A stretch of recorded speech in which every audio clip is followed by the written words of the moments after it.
Balimao Anyokuma, très urgent. Balimao, billet, mardi 23 décembre 2025. Andogoni, Nuba Foko, Befo Junior. Aywa, ko abora akoko pour que Malika Kubu d'Afrique ta. Malien, comme Malika Kubu d'Afrique ta, ko Saragaba Ali Boulou. Nera Dogondo, Befo Junior. Karamogo Befo Junior. Aye kumaka mfo Malien, amena kumaka inkala, au nambe jekula menyon fe. Et ama ngini befe aw kana kuma jugu fo adama makwa adama sheko adama kana kuma jugu fo anyebe mko tema dimino sheko adama koro ay nin ko kayita sa ha afana kaya dabo faso nyuma de kama bubu mabel ante ya fi made bubu mabel akoko parce afana ko bubu mabel la digi fenge sheko adama ko kale bubu mabel la digi donc vraiment aka sabali donc ne re dogoni mena kuma sano Befo Junior amena le kuma kankala ay saraka do fo ko mali bena ko pour que Mali ka Coupe d'Afrique soro ko saraka ye munye menda mentigiladi Mali jeru e apere saraka boka made Mali jeru ka se kana ne kupu ye Mali kono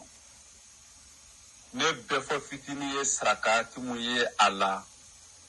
o ye to seri de be ke asrakati to seri me glan tuko dume musogoroba de be nyini musogoroba mu kilala denwolo la musogoroba mu te denwolo ble fiyo ore de bla ka to seri ngla ni to seri nglana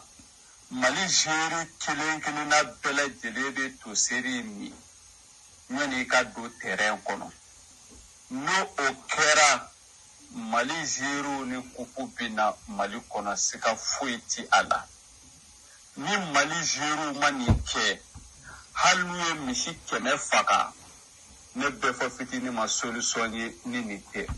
halu ye nyame keme faka ne Befo fitini ma solution ni nite beni kala jeli do bon abela jeli kuma me 600 ne re dogoni boraka kuma awa Mali ne gani ne mamuso cousine be inde oh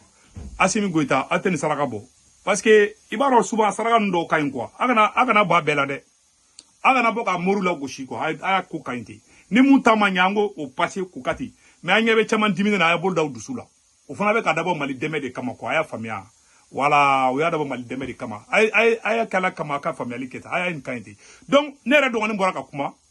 Befo Junior ay saraka fo be saraka imesanno donc vraiment la balle est dans le camp Coupe d'Afrique nege bana Assimi Goïta ite fe ka Coupe d'Afrique de tao awa saraka de folie flengena ni mako be muso korobando la ne mamuso cousine genbi Assimi Goïta pour que ka to soro ite ije ka Coupe d'Afrique soro ni mako be mo gena ne mamuso cousine be de ne be se ko o bla abo bla ka taka to seri tobi ka di Jeruma ni Jeru yo misam la rambe na ne Coupe d'Afrique en tout cas saraka ken fora saraka boli ka fsade ama foko ka taka saka nyana ma do dugu jugora mo saraka fo ay saraka mo fo c'est très simple donc aya be fo bela jele ama seneka do re faraka donc pour moi abise ka saraka do tenter quoi saraka te mo bla de ni saraka nunu te mo bla quoi ne ken bolo c'est une bonne idée donc abise ko fana tenter ko la je o ka fsani saka kemefla ou bien misi biolomvla ou bien jakuma saraka de ale sara Befo Junior e saraka mfo ne ken bulu amse ka tante kala je bon ne be Befo Junior ye ne ma deli ka moye ka foko akani kuma inte keta ne ken ga respect bakan ndogon ne fana du c'est mon petit frère et puis ne ka bonya bakan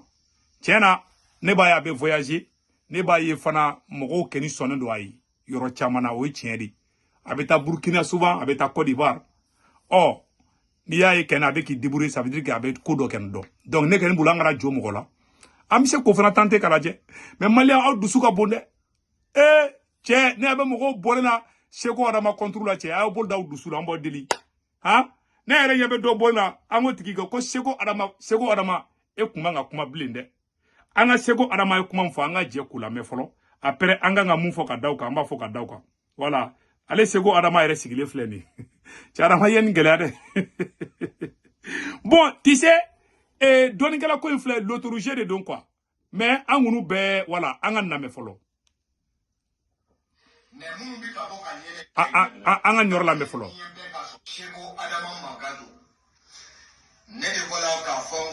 bɛ gagné maji kɛbali dɔw bɔla kan fa neni dɔw bɔla kan ba neni olu sara bɛ ala de bolo ne y'a dabɔ ŋaniya ɲumanya de kama wa ne de ko Mali bɛ gagné Mali ma ci Mali cila wa minnu bɛ ka bɔ ka yɛlɛ ko Mali cila wa Mali ma ci tiɲɛ na est-ce que Mali cila wa ne de ko Mali bɛ gagné mais Mali cila wa Mali ma ci donc ne de ye mori ye mori min n'a ɲɔgɔn tɛ yen moriya baransi la Mali dugukolo kan Seku Adama de bɛ ka kuma i fɛ kɛsifu bɛ ne de bolo wurohaniya bɛ n bolo Mali bɛɛ dɔnnibaa ti ne kan Mali bɛɛ a ye nin video in partage diɲɛ bɛɛ ka sɔrɔ mais minnu bɛ ka bɔ ka yɛlɛ minnu bɛ ka bɔ ka fanɛni kɛ n'i mɔgɔ fanɛni a ma fɛn k'i la an ye maliyɛnw de ye an bɛɛ ye maliyɛn de ye ne bɔra ka n ka jamana de défend tiɲɛna maji kɛbali dɔw y'i yɛlɛ ko bila k'a cɛ Bubu Mabel an tɛ yafa i ma dɛ bubu y'an tɔɲɛ Bubu Mabel wallahi y'an tɔɲɛ i ma galon de bɛ ka tigɛ sa ko ka Mali défend bubu an tɛ yafa i ma dɛ y'an ka muru bɛɛ bila galon tɛgɛ la Bubu Mabel an y'i koɲa yira ala la Bubu Mabel i ma cɛ bɔra ka kuma k'ale bɛ Mali fɛ de ko da to k'ale bɔra ka kɛ n y'o de fɔ an na ko transition mɔgɔw ye jamana in ci cogo juguya dɛ Asimi Goita a yɛrɛ a ye dɛ hali an ka muru fana bɛ ka commencer ka don galon tɛgɛ la Seko ma bɔ ka nin kuma fɔ tantôt ne kɛ n dalen don bɛɛ fɔ junior kɛ na o ne dɔgɔnin n dalen don ale la tiɲɛ yɛrɛ la a ye saraka min fɔ a y'a bɔ dɛ a ye ne dɔgɔnin ka saraka bɔ dɛ bon an b'a deli maliyɛn bɛɛ fɛ aw kana kuma jugu fɔ Seko Adama ma sa a ye nin kuma ka ɲi ten tu sais nin tɛmɛna ka ban quoi ne bolo a kuma ka ɲi faso kanu de ka d'a ye quoi a bɛ Mali fɛ kojugu Seko Adama bɛ Mali fɛ kojugu donc tu as vu donc an b'aw deli an ye cɛ dɔ fana ka video ye an k'o kala k'o lajɛ an ka tila ka conseil d'o fana ma nin cɛ in diminen don Seko Adama nin cɛ in diminen don dɛ an ka namɛ Assalamualaikum la famille ele mori chan be Mali la ni wala nte ya fa ma fo lahara ele ko ni Mali ma gain kile be dolomi ni Mali ma gain ele mori ya haram mais Mali ka no atiki fo Mali ma gain ele ko so mo ka Mali ta ka war be mu berenu mi tumra economiser cho akodi kuma ka ni al kuzili ni asawulan ko so on wo chani o cette fois là ça c'est pas musulman on Mali va gagner ni ya war be blaka dasi wa binani and wa fla ni ale blaka c'est sorti 427 000 tu vois non même te ya fima fo la hara ni ma doromi wallahi blani dolo mablu ko mabibi ki satai doromi ni ka tasabia mlaki ba uruli tasabia be ki satai ma doromi ni sigila moria golo katu pila les ici mbe bon ko na bebika ni ma moria dabla ni ka moria katu mabribi sigidrom da kanadu abela jele kuma me sa subhanallah ale dusu bɔra dɔɔni an bɛ dɔw ala ka nin ko kɛ hɛrɛ ye bon n b'a fɔ bɛɛ na bɛɛ k'i bolo da dusu la quoi tu sais ballontan de don soba bɛ gagner soba tɛ gagner Seko Adama fili y'a sɔrɔ mais fana kɛ faso kanu de la quoi Bubu Mabel y'an ka jamana tiɲɛ dɛ an kana jigin Seko la dɛ a ye putain Bubu Mabel de jamana Bubu Mabel da bila fili kɔnɔ parce que Bubu y'a jira ko galon tɛgɛ de ka ɲi ko de faso jɔ ye ko ni bi faso jɔ galon kan ko fana ka ɲi ni Bubu y'a kɛ oni famaw kadi oni famaw kadi bɛɛ fana bɛ don ala kɛ i ma galon tɛgɛ université bɛna jɔ Mali la ala tɛmɛ donc ni ne kun do ka fɔ ɲɛna maliyɛnw vraiment an bɛ dɔw kan ka jamana ye ala ka hɛrɛ kɛ Mali ye maliyɛn minnu bɛ Faransi Italie Espagne Angleterre Amérique Canada ka wari ci nɔgɔ la a bɛ Senwave application télécharger n'a ye Senwave application télécharger k'aw to Portugal Allemagne Belgique a photo filɛ nin aw bɛ ne Seku Tunkara ka code promo do urgent Senwave application photo filɛ nin ne ka code promo tɔgɔ de ko urgent na urgent do 10 € bena o ye aw yɛrɛ ta ye o kɔfɛ a b'a ka banque information bɛɛ dun n'a ka banque information bɛɛ dun aw somɔgɔ bɛ Mali la Sénégal Côte d'Ivoire Cameroun a b'olu ka orange numéro la n'u tɔgɔ bɛ garanti kan n'a wari cun a b'a sɔrɔ orange money na sur place wari ciko fɔlɔ a tɛ dɔrɔmɛ 1 sara wari ciko filanan sabanan bada 1 € 97 2 € 200 dɔrɔn o de kun don aw kana ɲinɛ dɛ n'a ye Senwave application télécharger a photo filɛ nin